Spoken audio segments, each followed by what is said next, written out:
kita ini menggunakan mode 5WAC lah ya, nggak usah 5W1H, yaitu who, what, where, when, and why. Itu cara yang dilakukan.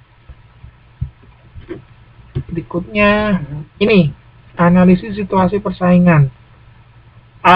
Ini terakhir, bagian terakhir yang akan kita mau belum, dua terakhir, dan ini bagian yang paling panjang sepertinya. Jadi ini bagian atau arus yang aliran yang akan kita bahas.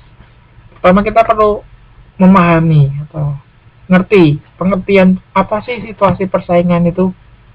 Jadi pertama kita akan bahas tentang pengertian, intensitas persaingan itu apa, kemudian analisisnya, terus keunggulannya, terus gimana mengukurnya, dan yang terakhir adalah analisis lingkungan persaingan maksudnya ya. Jadi ke-6 hal ini yang akan kita bahas berikutnya. Kita masuk ke pengertian persaingan. Terdapat 3 sudut pandang utama mengenai mengenai persaingan menurut Jane ya. Yang pertama pengertian pandangan ekonomi. Para ahli ekonomi mengembangkan pandangan tentang berbagai struktur pasar seperti persaingan sempurna, oligopoli, monopoli, dan lain sebagainya. Struktur pasar terutama ditentukan oleh jumlah penjual, jumlah pembeli, dan keanekaragaman produk. Dalam pandangan ini, persaingan dianggap sebagai usaha setiap perusahaan untuk mencapai keseimbangan antara permintaan dan supply yang memberikan keuntungan terbesar bagi perusahaan. Keadaan ekonomi yang ideal terjadi pada persaingan sempurna, di mana setiap perusahaan tidak lagi memiliki kemampuan untuk menciptakan harga dan produk sendiri. Ya iyalah gitu ya. Pengaturan kedua komponen dilakukan oleh pasar melalui tangan-tangan yang tidak terlihat atau invisible hand. Jadi pada pandangan ekonomi ini, saya tambahkan di sini, persaingan itu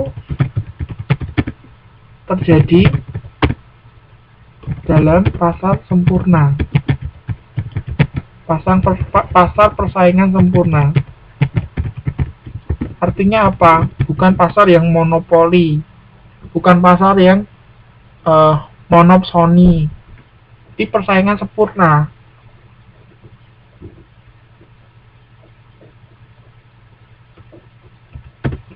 Terjadi pada pasar persaingan sempurna.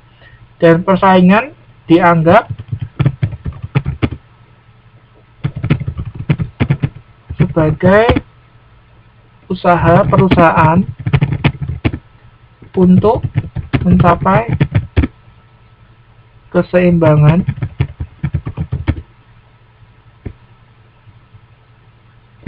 antara demand dan supply, saya singkat DNS ya, yang memberikan keuntungan terbesar.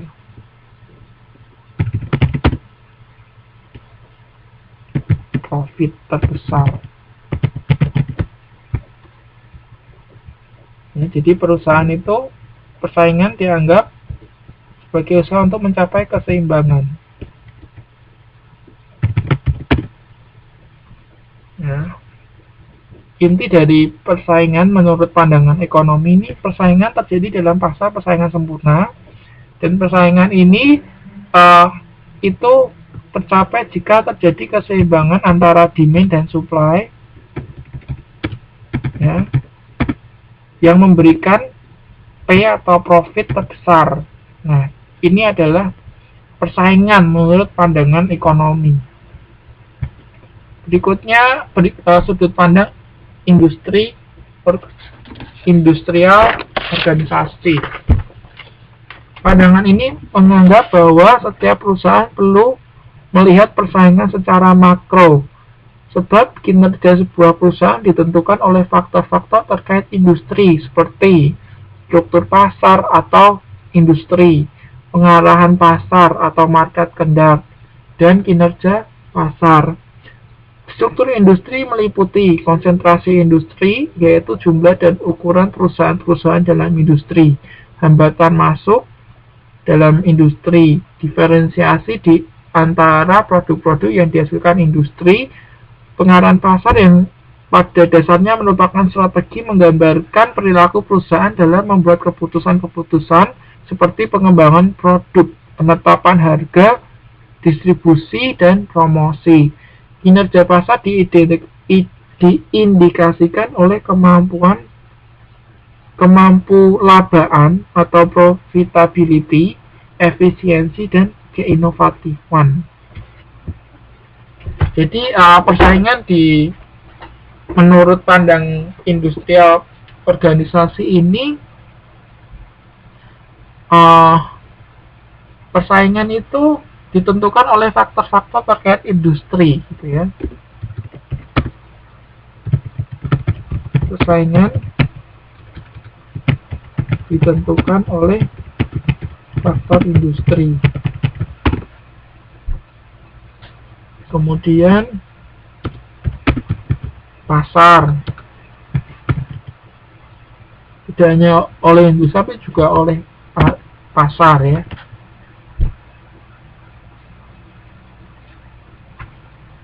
Nah ini ya, faktor industri ini misalnya terkait juga ke struktur industri seperti apa. Nah, struktur industri itu meliputi konsentrasi industri, hambatan masuk industri, diferensiasi industri. Nah, itu pengertian persaingan dalam sudut pandang industri. Oke, berikutnya sudut pandang bisnis. Dari sudut pandang bisnis, persaingan diartikan sebagai pertarungan. Sebagai pertarungan di antara perusahaan-perusahaan yang memperebutkan konsumen. Nah, intinya seperti itu ya. Nah, persaingan itu ada 4 tingkatan. Ini, ada 4 tingkatan. Sebentar. Ini malah ke bawah. Nah, ini saya geser aja ya, saya buatkan. Jadi dari sudut pandang bisnis itu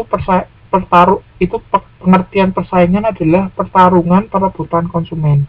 Nah, menurut Kotler itu ada tingkatannya. Pertarungannya itu ada tingkatannya.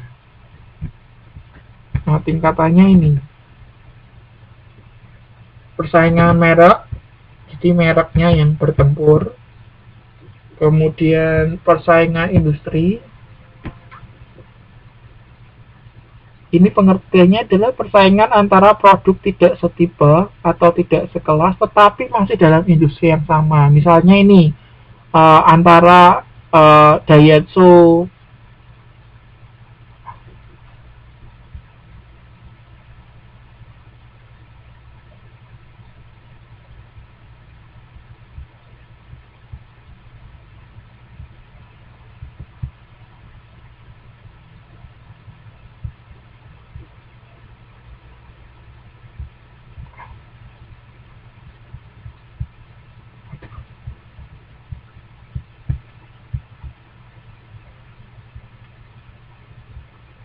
Oke, saya lanjutkan dulu karena ini direkamnya. Oke, saya lanjutkan. Contohnya ini Terios Daihatsu dengan Honda Jazz ini meskipun beda kelas tapi tetap saingan karena industrinya sama, industri mobil. Kemudian yang selanjutnya